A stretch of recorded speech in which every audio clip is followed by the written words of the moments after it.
Hi, my name is Antonio Edward, and my tagline is labanex, Labanex. That's my call sign that I use on the internet a lot. This is part two of the feature request for Microsoft Office 365, Windows Phone 7, as well as Microsoft Tag. And those are the three products that I am very excited about as far as what the abilities are for these different platforms that Microsoft has. One of the things that I mentioned in the last video, this is part two, is features for Microsoft Link and the capabilities for federated,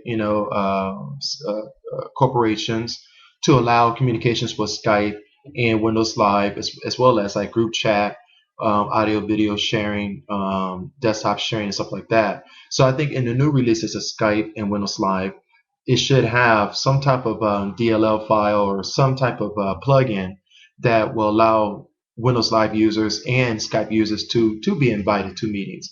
They may not be able to schedule meetings, but I think that if they are invited to a meeting, they could do the same thing in the actual application. So I think that would be a great feature that can be included within Skype and Windows Live. As far as like Yahoo Messenger, AIM, and Google Talk, those are different companies, and that may not be that may not be very easy to set up. But I do believe that Microsoft Link should allow communications with those third party. And I don't mean like Microsoft Link on premise. I mean Microsoft Link online, in the cloud, as they say, in the cloud. So I believe that Microsoft should consider that, which is going to come out, but I would like to see Windows Live and Skype have the abilities to have online conferences with Microsoft Link users at any time. Now, what I want to do is get into Microsoft Office SharePoint. What I wanted to do with my SharePoint, with my Office 365 account, is that my domain name automatically points to SharePoint, the private version. I want, like when you pull up Seriant.net, and that's my domain name, SEREANT.net, it automatically goes to SharePoint. It doesn't. I don't want it going to that public-facing website. But at this time, that feature is not available, and that is a feature that I want to see because I want SharePoint to be my host, not the public-facing site that I really don't use, But for now, I have to use it. So what I got to do is go into the public version and edit it, make a few adjustments, and hopefully it works. So, but I really do want um, Serian.net to point to SharePoint directly because I want to have the home page and maybe a few other pages, even the discussion boards, to be public facing, and then have links, web parts that only authenticated users can use to get into the private sections. And so that's something that I would like to see in the future version of Office 365, hopefully in the very, very near future. Another good thing is I like the way Exchange with Outlook. I like the way Exchange allows you to do distribution groups, security groups, and also assign users to different things. But one thing I have not seen is public folders. The ability to have public folders. I think that's something that Microsoft should have, because sometimes you may want to have a web address like info@seriant.net. And for certain users, I would like them to have access to those folders so that everybody can have access to that email address as like another part of Outlook, so that they can check that mail and respond to it with the respondents with the reply of info@seriant.net. So I think that's something that SharePoint or Exchange should do. If it does have that feature, maybe I just don't know how to set it up yet. I'm still playing with it. There are a lot of things I am learning. What I do is I zero in on one feature and I learn it well. And once I learn that one feature, then I move on to the next feature. So haven't really had much time to play with the distribution groups, security groups, and if there are public folders, public folders. Another thing I'm thinking about is as an extra cost. A lot of companies have what they have something like SkyDrive. They have a shared drive, and they put all their documents into.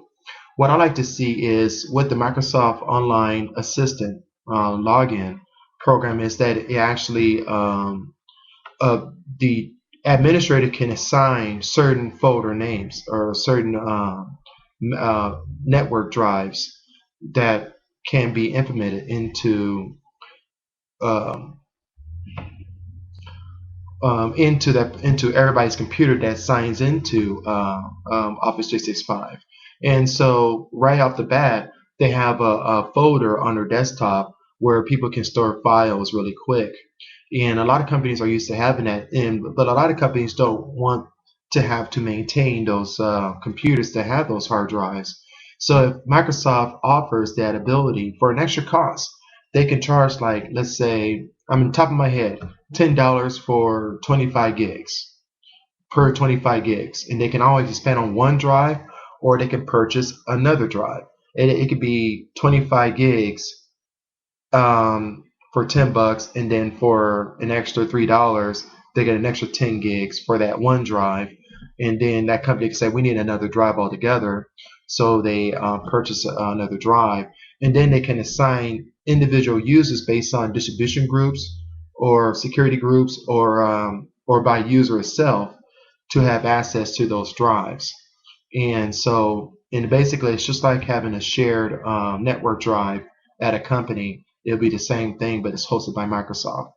So that'll be another cool feature. It'll be like a Dropbox, pretty much, that Microsoft can do. Basically, SharePoint is supposed to do just that. You can set up a file repository on SharePoint, even mapping a drive to that one location on SharePoint, where same thing can pretty much happen. I think that's possible, and if that is possible, that can be a feature where within SharePoint, a person can set up a web version on SharePoint and then a photo version on the desktop. So for those who have kiosk workers, will have to go to SharePoint to access those files, and then those who are actually at their assigned workstation can have access to the photos themselves without going through SharePoint. So that's something that I like to see in a future release, which will make it easier for users to have that. And it can be like a button under downloads where it can say set up my desktop apps. Well, I think that should be part of that. They can click on that and automatically it will install those drives.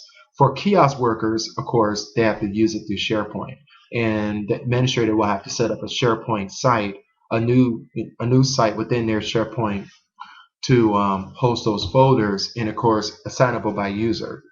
So I think that would be a really cool feature, like a Dropbox kind of thing. And then let's get into Windows Phone 7.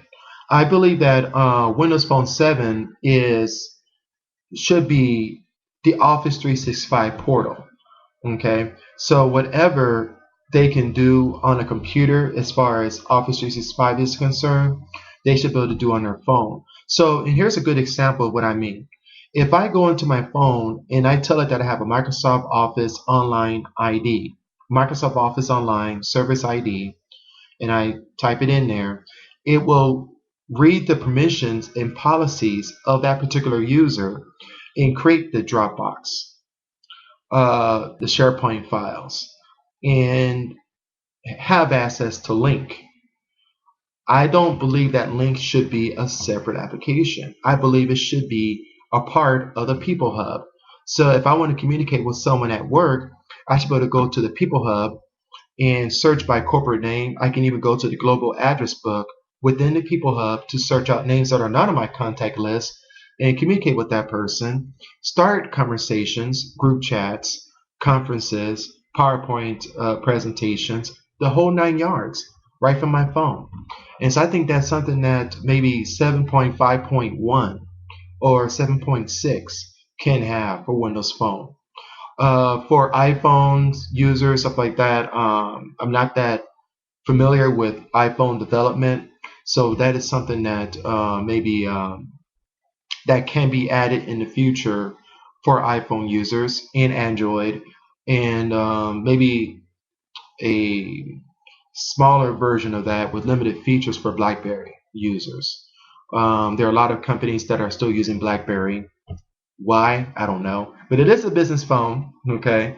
It is a business phone. It works very well. I just prefer Windows Phone 7 for business because I believe it's made just for, I believe it's made for business as well as fun. It's a fun phone. It's also a business phone, and it could be all in one.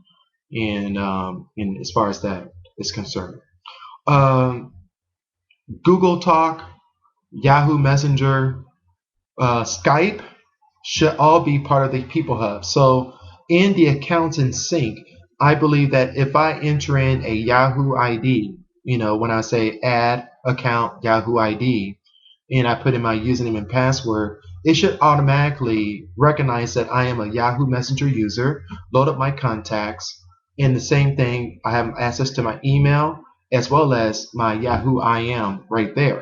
If I have multiple Yahoo IDs, let's say I have like 2 or 3 Yahoo emails, it will know the difference between one Yahoo contact list and another Yahoo contact list, and I can sort it by the different lists automatically. Or I can create one big list automatically and add users, find users, stuff like that within the Yahoo form. Same thing with Skype. I should be able to add Skype users, link users through a global address book. Office communicator users, for federated, corporations. Um, AIM. AIM is not a part of Windows Phone. So why is it not? There are a lot of people who are still using AIM and AOL Mail. So if I enter in my AOL Mail, not only can I check my AOL email, I can also communicate with my friends on AIM right on my phone the same way you can do in the People Hub automatically. If I want to install AIM app or Yahoo Messenger app, with which probably will have more features, that is something I should be able to do as well. And my Yahoo calendars should automatically integrate with the calendar section of the phone. My Skype doesn't have a calendar feature because it's simply a instant messenger, in voice messenger system. But if I enter in a Google Talk, if it's a Gmail account, it should automatically uh, integrate my calendar, my contacts, and my emails, and also latitude automatically. And then I believe in the settings portion, I can determine which feature I want to turn off. So if I didn't want to add my calendar, but I just want my email, or turn off my email, but I just want my calendar, that's something I should be able to select. And then Google Latitude, I can tell it, no, I don't want that feature turned on, or yes, I want it turned on, but don't produce live results of my location. Refresh my location every 15 minutes so that it doesn't run down the battery so much. Like every 15 minutes, it'll grab the latest coordinates and then apply it to my Google Latitude. So I think that's a couple of features that I like to see. And same thing with AIM and stuff like that. So I'm running out of time here. I'm at 14 minutes. I'm going to start a part 3. Peace out.